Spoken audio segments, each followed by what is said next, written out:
तर या अगोदर आपण रॅशनल नंबर काय आहे ते समजून घेतलेलं आहे, परिमेय संख्या। आता हे जे परिमेय संख्या ज्यांना की मी रॅशनल नंबर म्हणलो, तर त्याचा आज आपल्याला कंपॅरिझन करायचा आहे। कंपॅरिझन म्हणजे काय? तुलना। आता या अगोदरच्या स्टँडर्ड मध्ये तुम्हाला आठवत असेल की आपण तीन चिन्ह वापरायचो होता। एक चिन्ह होतं हे, दुसरं हे आणि तिसरं हे, बरोबर आहे का? आता यामधलं हे जे पहिलं चिन्ह आहे हे केव्हा वापरायचं बरं आपण? आठवत तुम्हाला? जर समजा इथे 4 आहेत आणि इथे ऋण 5 आहे, सॉरी 5 घेतो मी, 4 आणि 5, तर मला सांगा आता यामध्ये मोठा अंक कोणता आहे? 5. सो आपण 5 इज ग्रेटर दॅन 4 कसं वाचन करू याचं? 5 इज ग्रेटर दॅन 4। म्हणून हे जे आहे, आता ओव्हरऑल जर पाहिलं आपण तर लेफ्ट साइड पासून जर आपण वाचायला सुरुवात केली तर कसं म्हणू बरं आपण? 4 पेक्षा 5 लहान आहे। सो इंग्रजीमध्ये कसं लिहू आपण? 4 इज लेस दॅन 5, बरोबर? आता म्हणजे याचा अर्थ हा जो चिन्ह इथं तुमच्या समोर आहे याचं जे प्रोनाउन्सिएशन किंवा उच्चार असेल तो काय आहे या ठिकाणी? इज लेस दॅन, बरोबर? त्यानंतर जर मी एक्झाम्पल चेंज केलं आणि 4 आणि -5 लिहिलं, त्यामध्ये मोठा अंक कोणता आहे? 4। आता याला वाचताना कसं वाचणार आपण ते राईट करू आपण। काय लिहितो सांगा? 4 इज ग्रेटर दॅन -5, बरोबर? असं वाचू। यामध्ये हे जे चिन्ह आहे याचं प्रोनाउन्सिएशन कसं केलं आपण? Is greater than. कसं केलं?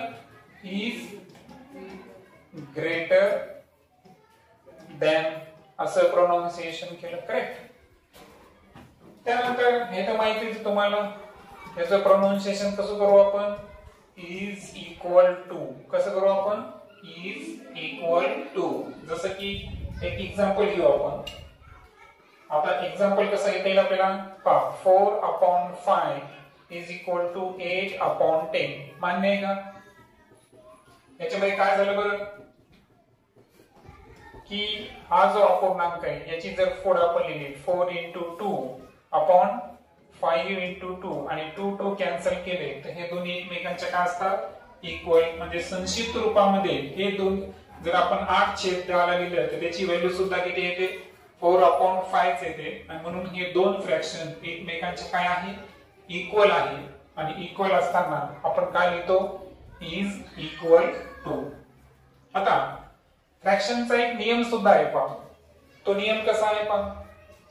आपण समजा a/b या स्वरूपात एक रॅशनल नंबर लिहिलो तर त्याचा समान व्हॅल्यू असणारा अनदर फ्रॅक्शन तयार करायचा असेल तर आपल्याला एका विशिष्ट संख्येनं अंशाला आणि छेदाला काय करावं लागतं?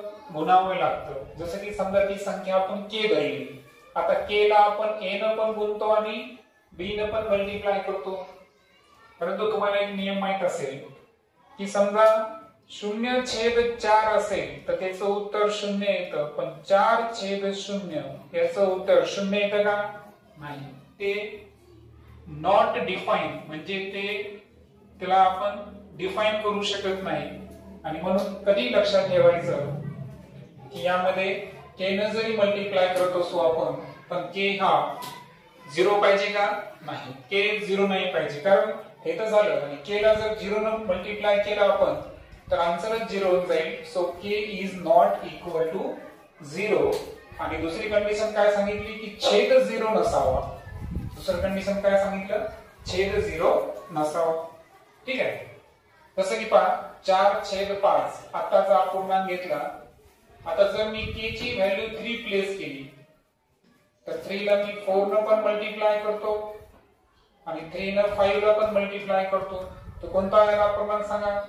4 3 जा 12, 5 3 जा 15। आणि जर गणितामध्ये तुम्हाला 4/5 आणि 12/15 यांचं कंपॅरिझन जर वापरलं, करायला सांगितलं तर तुम्ही चिन्ह कोणतं वापरणार?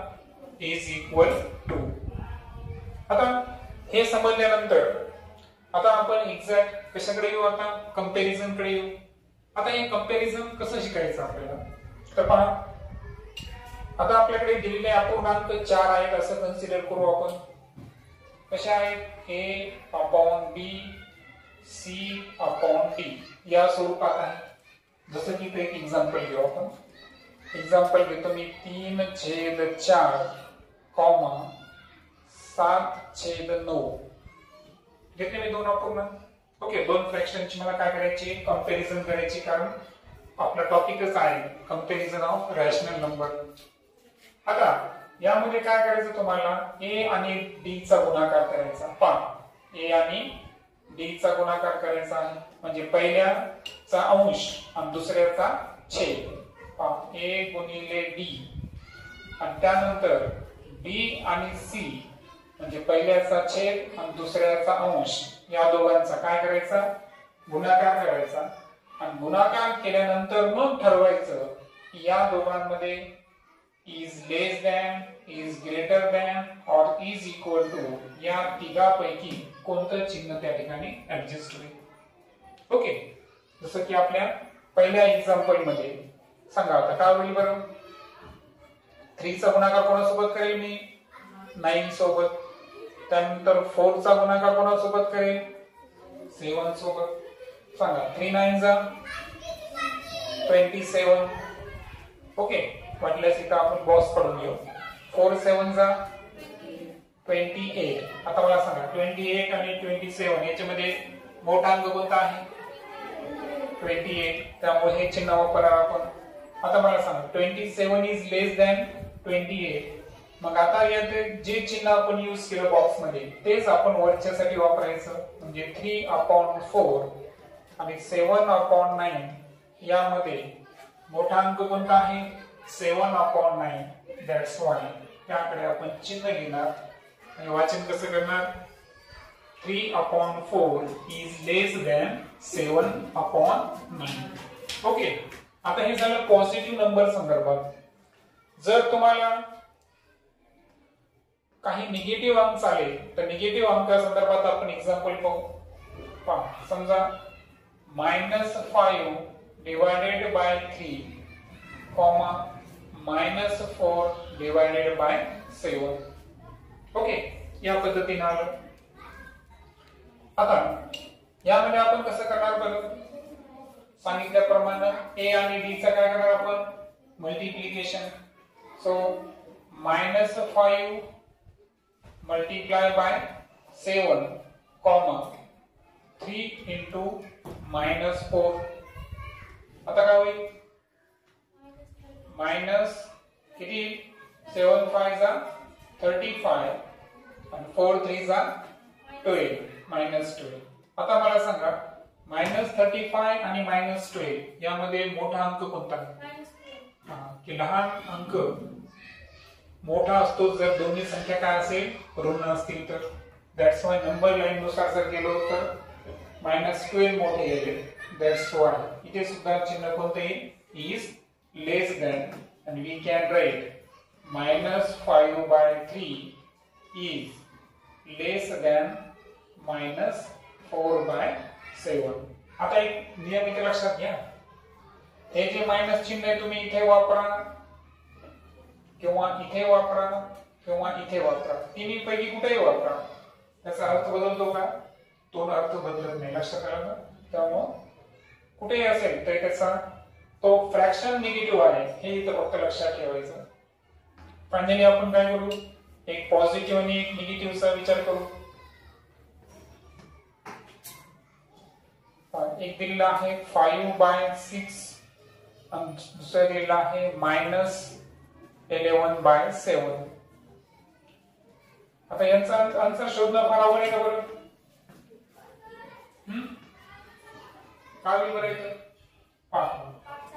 5/6 नाही -11/7.